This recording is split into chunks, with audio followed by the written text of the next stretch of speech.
So for some reason, I want to talk about Bob Ross today. I feel like I'm gonna call him Bobby because I love him a lot. It's an affectionate nickname to me. It's one of those things where you love him so much you feel like you can just call him Bobby. You know what I'm saying? Like Bob is just very formal. You know, Bobby. You know, don't. I tried really not to say damn it, Bobby. Bobby.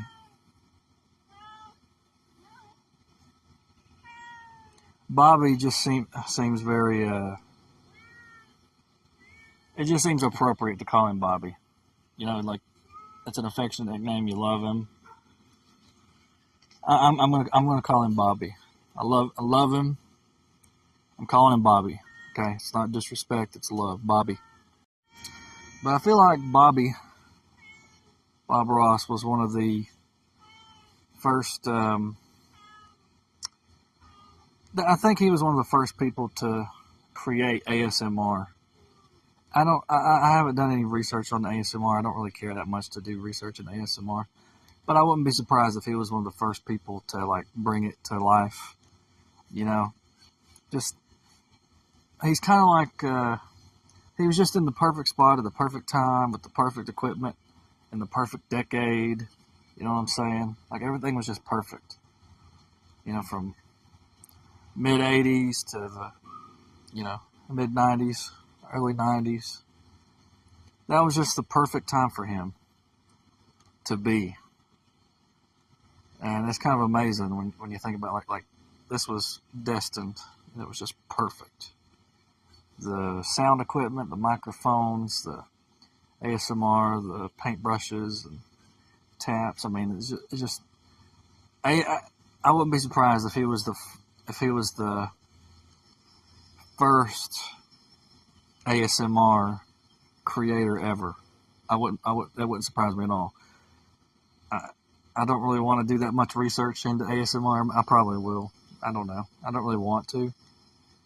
But you can tell me you can give me all your ASMR history if that's your thing. But he really was he's the oldest example I can think of ASMR. He existed in the perfect time at the perfect place, doing the perfect thing. And there's nobody else like him. And it'd be nice to meet him in heaven. Be like, hey, Bobby, you were, what do you think of all this, Bobby? What do you think of all the people who watched you? I know you wanted to get a lot of people to paint. But what do you think about the fact that people just wanted to watch you and didn't want to paint? What do you think of all the people who watched you who didn't feel inspired to paint but still just liked you as a person? They liked your aura. They liked your everything you did. What do you think about that, Bobby? That'd be kind of cool. Talk to him about it. Like, yeah, well, the Lord made me a painter. I don't know. Just be kind of curious to hear him talk about. I don't know if he ever did any interviews. Maybe he did. But it'd be kind of curious to hear him, talk about it like personally. Like I know he was in the military, and I vaguely remember how he got into painting, but it'd just be kind of cool to talk to him and just talk to him about it. Be like, I never. So many people watched you, never picked up a paintbrush. Like I know that was kind of what you wanted. You wanted people to share in your joy of painting, and a lot of people did. But what about the people who didn't? Maybe one day I will. Maybe one day I'll actually do it because I've kind of thought about it. I would use completely different colors than he did. I would want more oranges, and I would do it differently. But I think that's the point. And I'm just kind of curious what he'd think about people who never painted, who didn't want to paint, who just wanted to watch him, you know, like it's kind of like being on a stage or something, just watching him. You can't get enough of him. Like, you just listen, you just shut up and listen. You don't have to say a word to him. You just want to shut up and listen to him. You just want to listen to that paintbrush ASMR, the tap ASMR, the 90s, the 1992 microphone technology ASMR, and the you know, I wonder what he'd think about that aspect of it, the ASMR aspect of it, where it's like, he'd probably just be like, you know, okay, yeah, that's cool. Like, I don't think he would say too much about it, but that really, it just adds to his whole thing. The sounds, the taps, the paintbrushes, the canvas. He wouldn't be Bob Ross without that. To me, that's part of it. I mean, I guess he would, technically. You know, if he existed today and he had better technology, okay, he's still going to be Bob Ross. He's still going to be Bobby. Okay, he's still going to be talented and teaching people to paint, but it would be different. It would just be different. If you had a high-definition camera and you had high-definition microphones, and it would just be different. The taps of the canvas and everything. It's nice that he existed in that era. I wouldn't complain if he existed in this era. I wouldn't complain if he had high-definition everything and modern paints. I wouldn't complain. But it's interesting that it's almost like God was saying, all right, well, I guess he was saying this. Bobby, you're going to be a painter on PBS from 1984 to 1994. That's your era. That's the era I've ordained for you. That's the thing I've ordained for you to do, and this is the time period I've ordained for you to do it. And that time period concept, I really find interesting. You know, I really find that interesting. The whole idea of having set times for set. Just set, what's the word I'm looking for? Not set history, but, you know, I don't know the right word. But I like the idea of there being set times. And just set, everything's set. Here's how everything's supposed to be. The orderliness of it. The Lord's ordination of the events that take place in this time period. I like that idea. It's kind of like Andy Griffith, you know, black and white television. Andy Griffith, the show, wasn't destined to be in high definition when it was recorded. You know, the black and white aspect of it was predestined by God, you know, that sort of thing. And it just works, you know, it just works. You don't really care that it's not in color. You just watch it. You accept it for what it is in the era, and you enjoy it for what it is in the era. And Bob Ross is the same thing. You don't care that he doesn't have a Shure microphone. You know what I'm saying? You accept it for the era that it was in, and it's perfect. Nothing wrong with it. Except for the first season. First season, a little rough. They got the microphone straightened out. Bobby got a little softer. He's kind of, you could feel the rough around the edges the first season. He got a little softer. And it just works, man. It just works. And I guess I'm trying to figure out I kind of want to be in a position like that, where what I mean is Andy Griffith show in black and white in the 60s, that's the perfect time for them. They were in the perfect era for themselves. Bob Ross, painting on PBS with that 80s microphone, and he was in the perfect era for himself. And so what I'm trying to figure out is, where do I fit into my perfect era, right? Where this is where I'm supposed to be, this is what I'm supposed to do. Everything's just flow state. And I don't know if it's vlogging or not. I guess there's a reason I'm doing it. You know, it'd be kind of cool. I'm not talking about the notoriety and the fame and all that. I'm saying it being in the flow state, like Andy Griffith in black and white. That's a flow state. Bob Ross, 80s television, 80s microphone. That's a flow state. I would like to be in a flow state of my own. You know, kind of like being on a basketball court. I used to play basketball a lot. I probably sprained something now, but I used to play basketball a lot. And in pickup basketball, I was almost always in a flow state. Doesn't mean I was the best player. Doesn't even mean I was good. I mean, I was decent. But I was always in a flow state.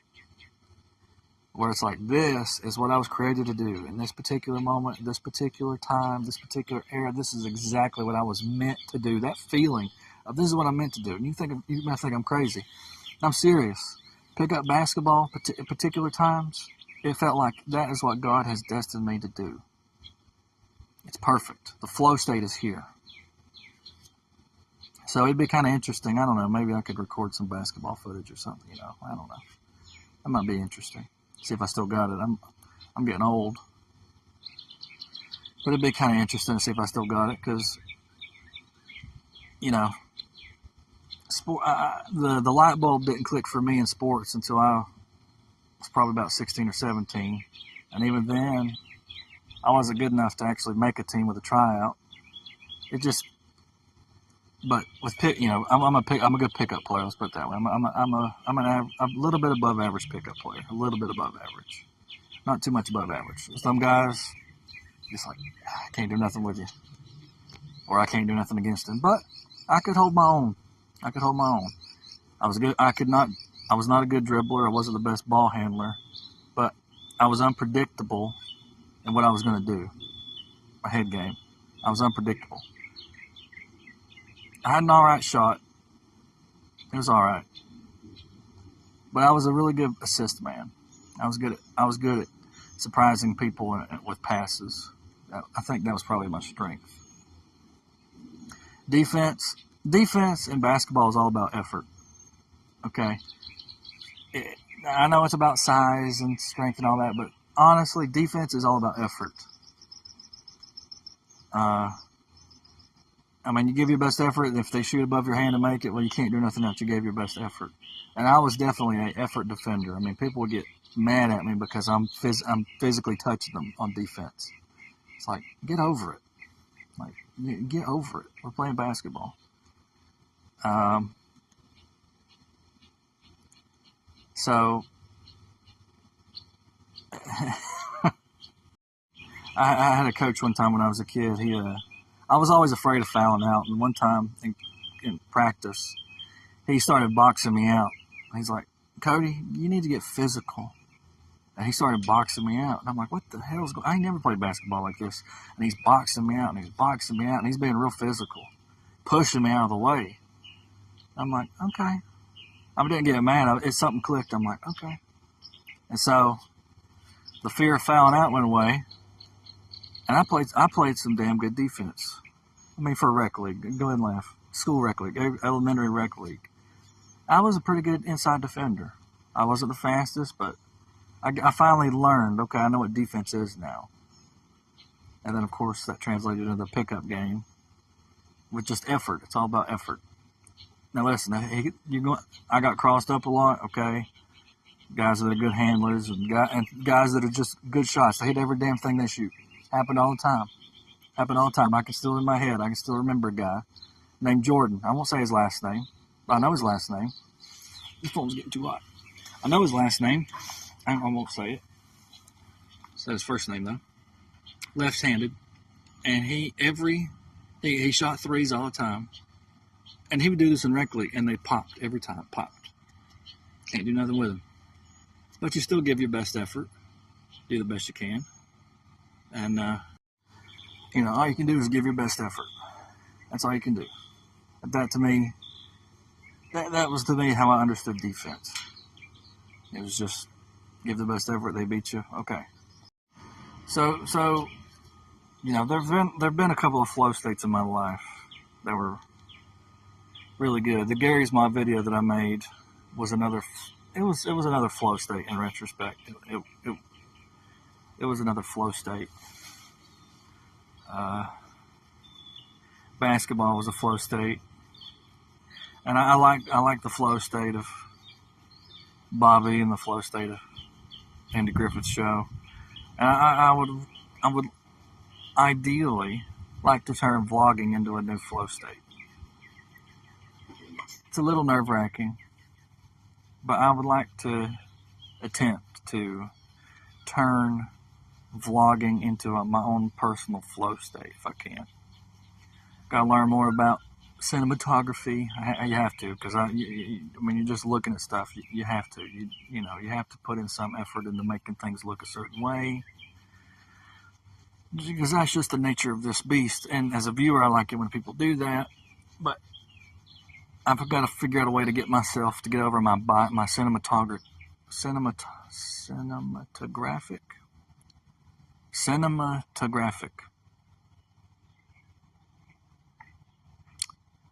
biases. I've got to get over those biases, because I've got a lot of biases when it comes to the way things look on camera. That might be another video. But essentially, the bias towards things against camera is, people trying to sell you something makes things look pretty, so it feels disingenuous when they try to sell you something. That's kind of the basic premise of the philosophy. If things look raw or whatever, then you can trust them more. I don't believe that anymore, but that's kind of the old bias that I have. If something looks amateurish, then they're probably more trustworthy. If it looks professional, then they're more skeevy. I don't necessarily believe that anymore. So I want to get rid of that bias so that I can actually figure out how I want things to look, instead of being constrained with, this is how it has to look. But I want to make sure that it's me that's still doing it, and that it's not someone else doing it. Like I'm just blindly doing what someone else says. I want to understand it and feel like it's actually me. Maybe like an experimental filmmaker or whatever, It'd be kind of interesting to take film seriously. That'd be kind of cool. I'm not a huge movie watcher, but that does sound kind of interesting to experiment with cameras and angles and just cinematography in general. That might be something I could go to community college for. I don't have to, but it'd be kind of interesting to be able to just one day set out and be like, okay, here's what I'm going to do today. Today, I'm going to force myself to try to make something cinematographic. Like AVGN, James Rolfe, when he was a kid, he's been doing that since he was a kid. He's got a lot of experience, ton of experience doing it. So he took his lumps, learned a lot of things along the way from the time he was 5 years old. Okay, I'm almost 35. Technically, I started making videos a decade ago, but so let's say I started when I was 25, roughly speaking. That's 20 years after James. And James has got a style. He likes his style. He's got a style. And he's got a style that he likes. It's not always my style, but he's got a style that he likes. That's all that matters. He's got a style that he likes, and he's developed it over time.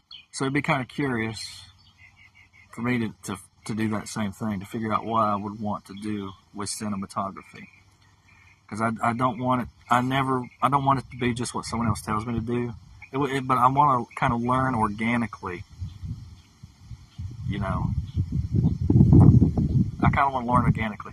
It's like cooking. Well, I'll just stick with cinematography for now. I want to kind of learn it organically, because I've always had a bias against it. I've always had a bias against things that just look good, because it felt like somebody was trying to sell me something. Now, it doesn't bother me as much for someone to try to sell me something, because that's life. So much of life is about buying and selling. That just is. You can't get around it unless you just want. You can't get around it. You can't get around buying and selling. You're selling your labor services every day to the factory. They're buying your labor services every day. You can't get away from buying and selling. So the bias against the buying and selling, for me, needs to go away, and I've been working on it. So the issue is, once again, finding the intersection point between what I want to produce and what people want to consume, and also figuring out how I want things to look. Because I don't like the way this looks. I don't want to turn it horizontally, though, because this is more comfortable. But I want to experiment with visual media, visual art, moving pictures. I don't know exactly what I want to do yet, but I feel like I want to experiment a little bit. like an independent filmmaker, an independent short filmmaker. That sounds really fun because my college major was drama, and acting was one of the most fulfilling things I've ever done in my life. That's a flow state I always forget about. I always forget about that flow state. Acting to me was just so natural and organic and fun, and I haven't done anything with it. I literally went to college for it, got debt for it. For that, you're crazy. No, I did, and I've never experienced anything like that. I loved every second of it. I loved every second of it, but I have not done anything with it. I have not done anything with it. I haven't done any community plays, community theater plays. I haven't done anything with it, but I really like it, and it's almost like nerves kind of getting away a little bit. But I would really like to do like acting again. I don't know exactly how. I don't know if it's just going to be me doing films, I got to get over the laziness of, okay, I got to set the camera over there before, it'd be nice to have other people. It'd be nice to be like actor, director, and then, hire people to set up the cameras that we don't have to do it, and you just look at it and be like, yeah, that's what I'm looking for. Instead of being the one that's got to freaking set up the camera and do all that stuff. But it'd be kind of cool to do independent films. I've been thinking about that for a little bit. And I'm doing vlogging now, talking, which I like. It's all right. I don't hate it. But I almost feel like I'm going to start going in the direction of independent filmmaking somehow. I definitely want to act again. I love acting. It's one of my favorite things I've ever done in my life. I love acting. I love it. It's kind of weird. Because it's like, well, what about the thespians? What about theology and all this? I don't know. What does the Lord think about movies? I don't know. Ask him. I don't know. He hasn't told me. Okay, I know what the thespians said in the ancient day. Not the thespians. The philosophers said in the old days. They called them hypocrites and they had to wear masks. I know what they said back then. Nowadays, movies are everywhere. I don't like movies that much. I don't like watching movies. I don't think they're that great for people, honestly. I don't think they influence people in a very good way most of the time. But people like them anyway, watch them anyway, and they want to be entertained anyway. Okay. From an economic point of view, I can accept that and move on. But I really want to act again. I want to act again, but I want to act again on video, because with video it's tangible. I don't like stage acting. I don't like the idea of it only. Now I know I said flow states, but I don't like the idea of it existing only within this period of time, and there's no tangible technical thing to hold after the fact. I would like to act on camera again. Truthfully, I would love to act on camera. I don't know how. I might need to find some people who want to do it. Obviously, to tell you the truth, you got to find people. Friends and acquaintances are not going to do this that often. Like if you're a child, your mom will help you hold the camera. But if they're not passionate about it, they're not just going to help you just for the hell of it constantly. You got to pay people to do this stuff. So, it'd be kind of interesting to go down this path a little bit more fervently.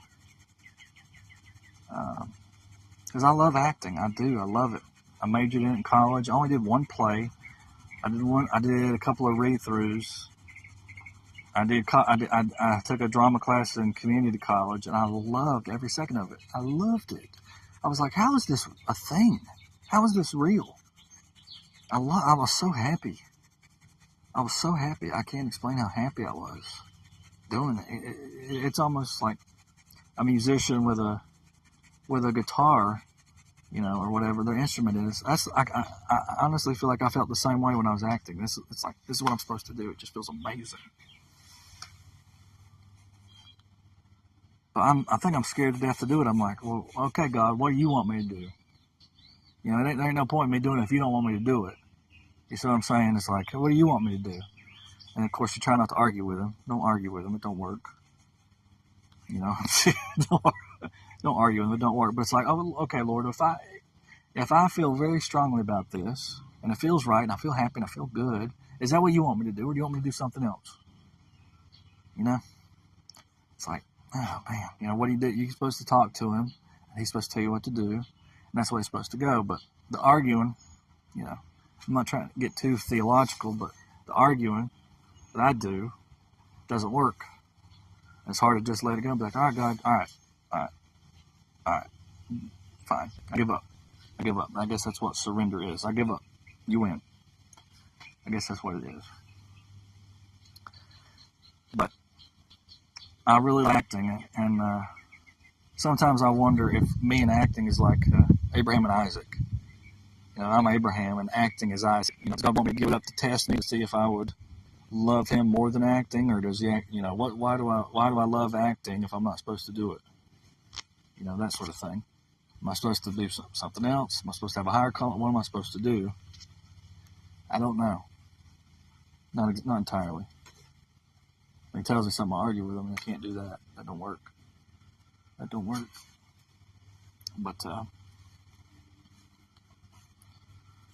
I don't know. I feel like I might try that. I might try the cinematographic thing, and I don't know exactly how it's going to work itself out yet.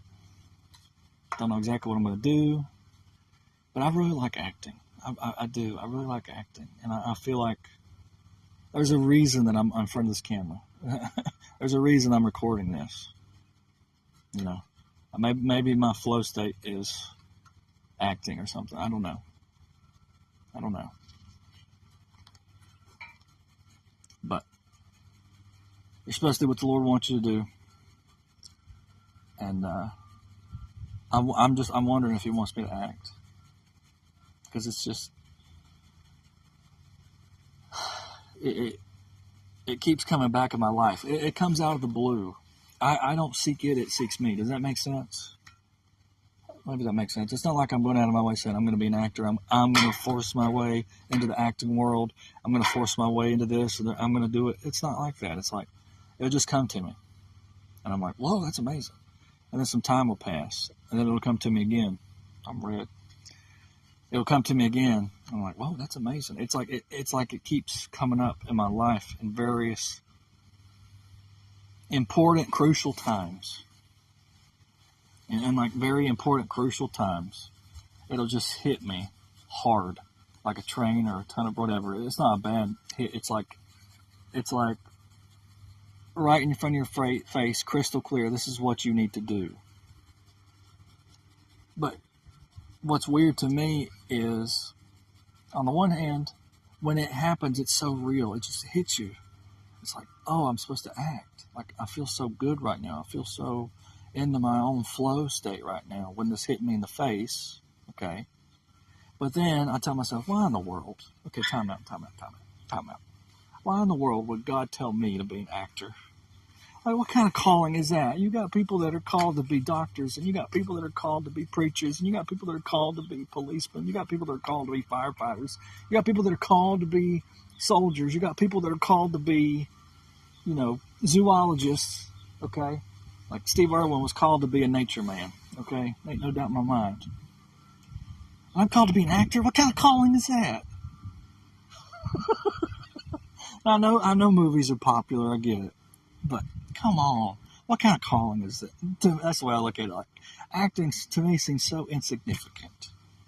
It does. I love acting, don't get me wrong, but it seems so insignificant. You got doctors and you got real important people. I mean, you got people that are so important. And why in the world would the Almighty God, Lord of the universe, say, you are an actor? Like, what? What? I mean, imagine, I know it's just witchcraft, but, you know, imagine you just sitting there. Imagine that everybody is sitting in chairs. And then God, the Lord, is in front of everybody, okay? And he points at one person. He says, teacher. Everybody's like, whoa. The guy's a teacher. Cool. Okay, cool. And the Lord takes another step forward, gets in front of another person, and says, firefighter.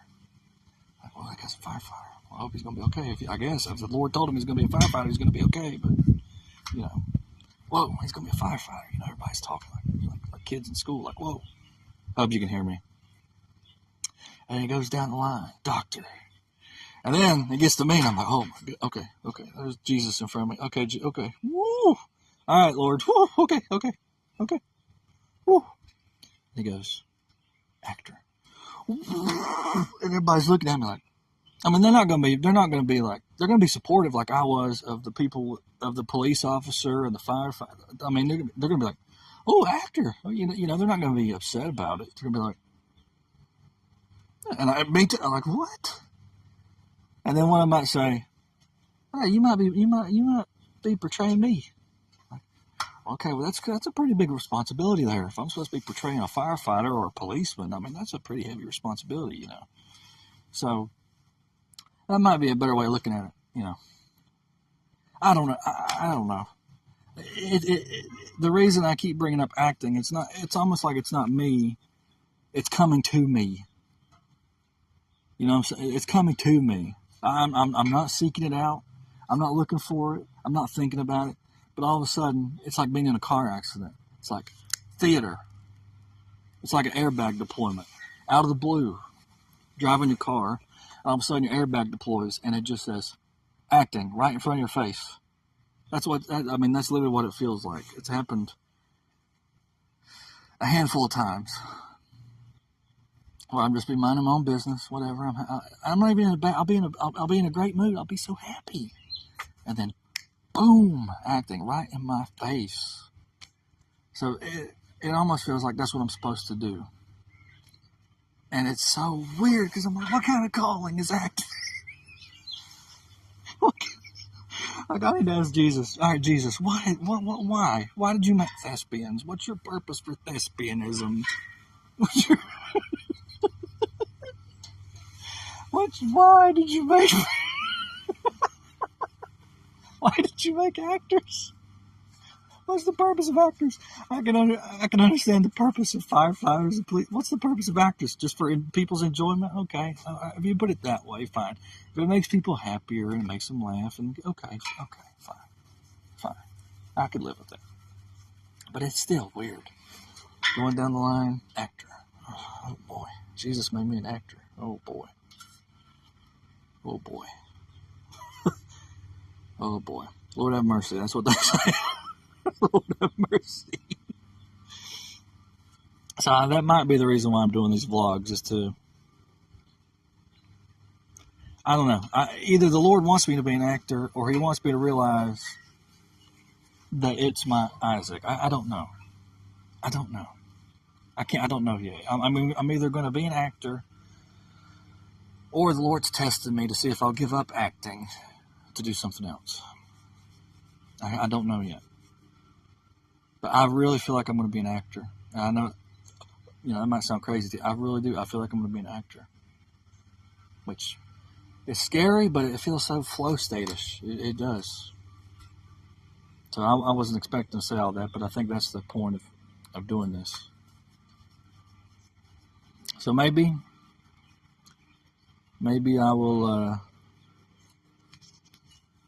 I don't know what I'm going to do with it. I guess Jesus is supposed to. All right, here we go, Cody. I'm going to push you this way, and you're going to do this, and I don't know. You're supposed to trust and obey. Trust and obey, for there's no other way to be happy in Jesus than to trust and obey. I love that song. Trust and obey, for there's no other way to be happy in Jesus than to trust and obey. That's the best I could remember how it goes. But I do like that song. So maybe I'm supposed to be an actor. I love it. And I'm not going to lie, it's pretty scary. I don't know why it is. It's just nerve-wracking. It's just nerves. It just keeps popping in my face over and over and over. It's one of those things where it's not an everyday thing, but it's almost like when it hits you, it's like, whoa. Like I say, it's only happened a handful of times, but it's just been so powerful It's like, whoa. It's almost like an eternal thing. Like, eternity can happen at once in an instant, and then it's also forever, both at the same time. So it's almost like that. Like theater, like, so I'm an actor then. I was created to be an actor? This is going to be part of my judgment day? I don't know. It just seems kind of odd. It seems kind of odd. I mean, actors are going to get judged. Everybody's going to get judged. And obviously, God is on the throne, and actors are under His throne. We're all under His throne. So that I don't know. I'm not. I'm not going to ask. I'm not going to tempt the Lord about this. I'm not going to test Him. But I don't know exactly how to do this. I don't know how to do this. I mean, I'm not too concerned about, if I end up being like 50 years old and I never do this, would I regret it? I've tried so many different things to make something of my life in the way that I wanted to that I don't think I would regret it not doing it. But theologically speaking, theology and regret is just kind of that's a hard pill to swallow. Regret from a theological perspective that's just a difficult concept to swallow. It's hard. So I think the point is, if I'm supposed to be an actor, I'll end up being an actor. If not, I'll end up being something else. But the question for me is, what is the purpose of my love for acting? Why do I love it? Why did I love it when I did it, the few times that I did it? That's the part I can't understand. Either I'm meant to be an actor because I loved it, or I'm meant to let it go to love something greater than acting. I'm supposed to let the love that I have for acting, I'm supposed to let it go, that way I can love God's purpose for me more than I loved acting. But then I have to ask myself, well, what was God's purpose for the acting? Maybe to bring out the love for me. Maybe. But it's weird because it's like, okay, if I'm supposed to let go of acting, I'm not even acting. That's the weird part about it. It's not like I'm like acting every day and trying to act every day. But maybe that's what He's saying. He's saying, Cody, this is what this is. You could act every day on this camera, and you would love it. But I want you to let it go. That might be what He's saying. It might be my form of Isaac. I want you to let it go and trust me that we can do something greater. It's like, okay, well, that's hard. What's the point of loving it in the first place? It's like, well,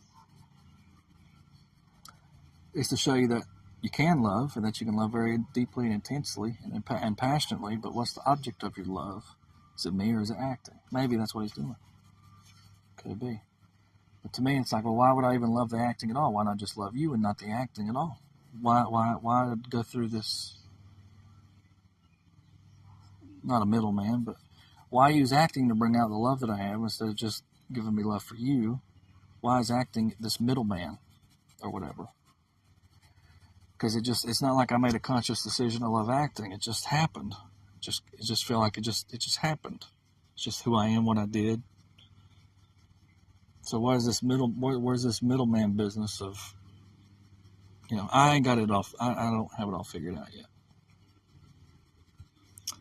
But I'm probably going to keep trying with the YouTube thing and doing what I'm doing here. And as far as acting goes, I don't know. I feel like it's just going to keep hitting me in the face until one day I'm like, okay. And I would rather do camera work instead of theater work personally, just because I like the fact that it lasts. I like the fact that it lasts. So maybe I'm not going to call it like my acting journey or something like that, because I don't want people just going to pressure me into pushing it faster than I'm willing to push it. But I don't know. I do not know. I might never act a day in my life, but that would be weird to love acting and not act. That'd be weird to love what I've done, but then never do it again. But people gave up things all the time in the Bible that they loved. So I think this one's going to take time. I'm going to end it here because I think I don't have it all figured out. This is going to take time to figure out if I'm actually going to act or not. Because I love it, but is it my calling? Is it at times when it hits me in the face like an airbag, it feels like a calling. I ain't gonna lie. Airbag just boom. I'm like, so I'm an actor then. And then time will pass, and then the airbag deploys in my face again. I'm like, well, I guess I'm an actor. That came out of nowhere. And then a lot of more time will pass, and then boom. It's just like it just comes out of nowhere. Boom, you're an actor, right in the face. And I'm like, where did that come from? But it's a boom that's like a good boom. It's like it's a flow state boom. I guess it might be a calling. Maybe it is. But it's just like, boom, you're an actor. And I'm like, well, this feels amazing. I'm so happy. I've never been this happy. I've never been this happy. When I get hit in the face with an airbag of theater or acting. So that's, I guess here's my sign. I guess I don't know why I'm so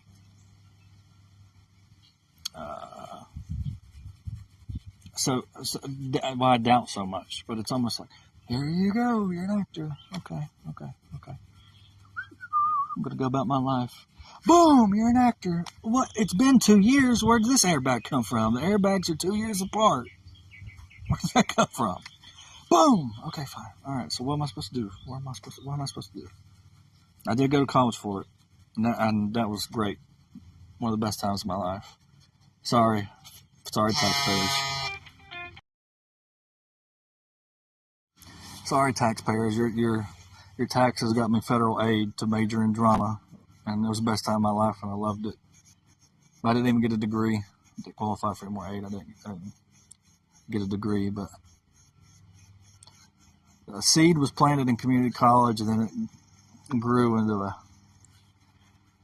type of plant? I can't find a good plant around here. It grew into something. It wasn't poison ivy or nothing like that. But it grew into something.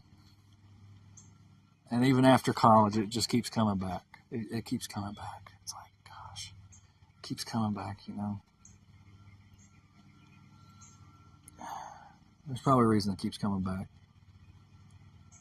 So, it's a weird calling, if that's what it is. I mean, that's a weird calling, to be called to be an actor.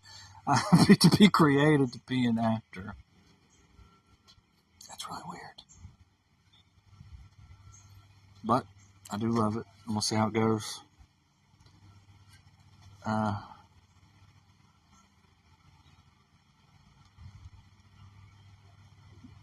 I do love it. I don't know why I love it. I'm either created to love it, or I'm created to give it up, to love God more than acting. I don't know. But I do love acting. I do love it. Boy. Oh, I love it so much.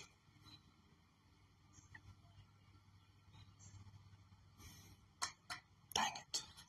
Called to be a thespian.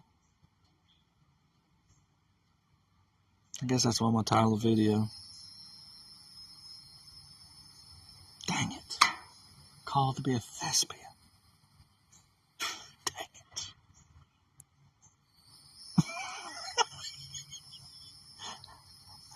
Dang it. I'm not even acting right now. That's just funny. I mean, if you are what you are, I'll take it. If I'm called to be a thespian, let's go. Let's do it.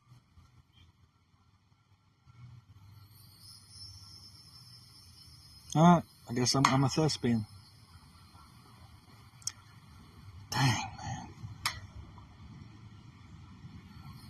man. Okay. I guess I'm going to end it here because I don't man, I'm going to end the vlog here, but man, I mean, what am I supposed to do now? I don't know what I'm supposed to do with the thespian thing. Crap. Called to be a thespian. How are you supposed to do that? I don't want to move to Hollywood. Good grief. No, I'm not. Alright, that's probably going to take a lot of prayer. That's going to take some prayer. I'm scared. I don't know how to do it.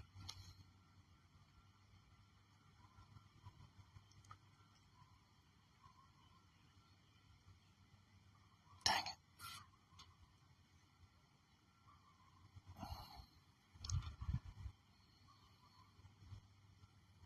You might be saying to yourself, why are you so uptight about this? It's just theater. It's just acting.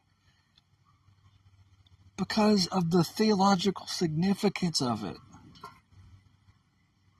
You know, your calling is an eternal thing. You know, the eternal God of the universe has given you a calling of what you're supposed to do. And so if I'm called to be an actor, that means there's eternal significance to this because it's from God. You know, you see what I'm saying? You see what I'm saying? It's a little bit deeper than, hey, if you want to do it, just do it. It's a little bit, it's like, well, if God created me to do this, then okay. All right. You know, I don't get it yet. Don't understand the point, but I guess it's time to, I don't know what. Talk to him about it. All right, where do I go now? What am I supposed to do? You know? I do love it. I can't get rid of it. Airbag keeps hitting me in the face. Dang it. I mean, Hugh Laurie's an actor. Good one. I love House. Jason Alexander's an actor. I love George Costanza. Dang, who am I going to be? What scripts am I going to have? I guess that's up to Jesus if I have any at all. It's a, man, that's a weird calling. It's a weird calling. But I can't escape it.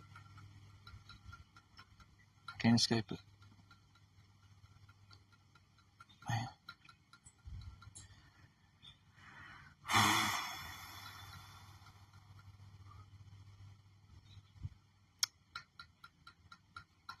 Man. It's just such a, I can't understand that call. I can't understand that calling. I can't do it. I can't understand that. No, I guess I ain't supposed to.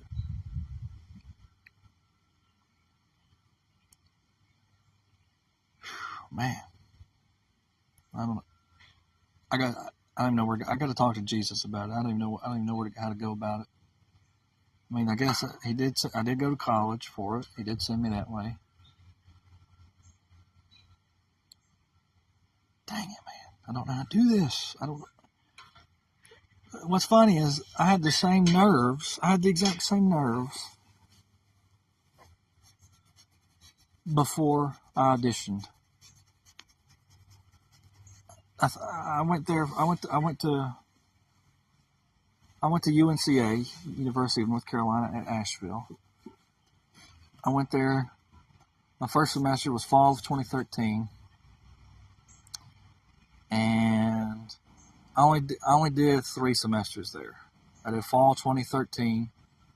I did spring 2014. I did fall 2014, and I'm pretty sure that's all I did. I either did 2 or 3 semesters. And I was so nervous about the audition. I would always get so nervous beforehand. And then when I'm in it, when I'm actually doing it, it just feels like butter. It's just like, I love it. I'm happy. And then I always got positive feedback, too, from the teacher or the director. I always got positive feedback. I got positive feedback from my classmates. They liked the way that I read things. It was nice. I was like, this is nice.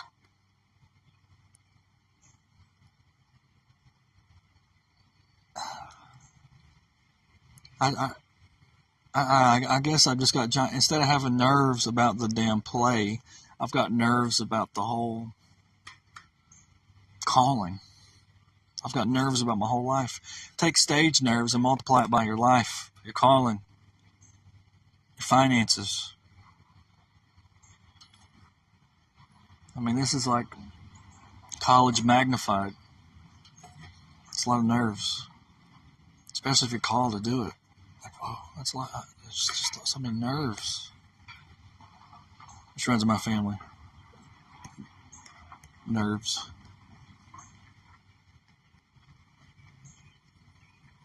And my grandma would be quite a character on camera. I don't think I'm ever going to put her on the internet, but she is a character. So that might be part of the bloodline I've obtained. Thespians. Thespian bloodline.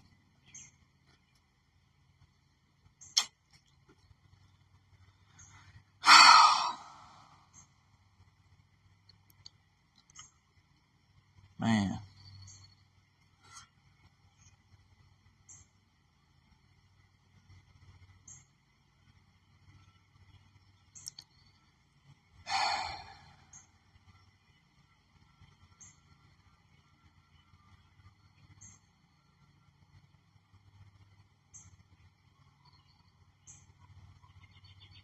Mm. Mm-mm-mm. An actor. It's crazy. I mean, you just have what's crazy about it is everybody has so many dreams and everything, things they want to be and things that don't work out. And then all of a sudden something comes along that's like, here's what I've created you for. Here's your calling. Huh.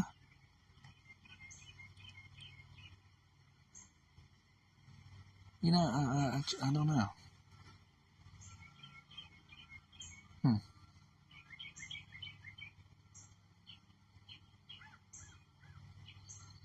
I mean, people would kill to have their callings. You know, it's just an exaggeration. I mean, people. I guess eventually everybody knows their calling, as God's going to tell you. Eventually, He's going to tell you what you're going to do.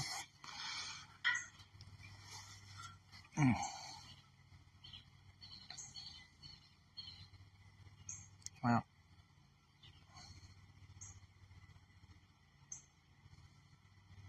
who knows? I'm either being tested or this is my calling. I don't know.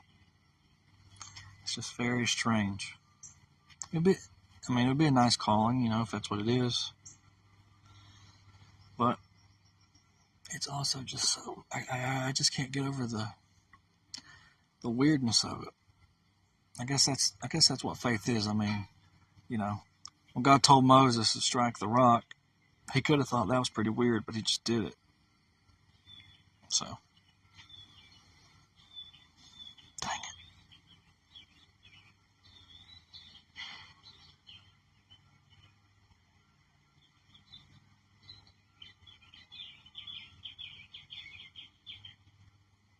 it. Mm-mm-mm.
Well, it feels right.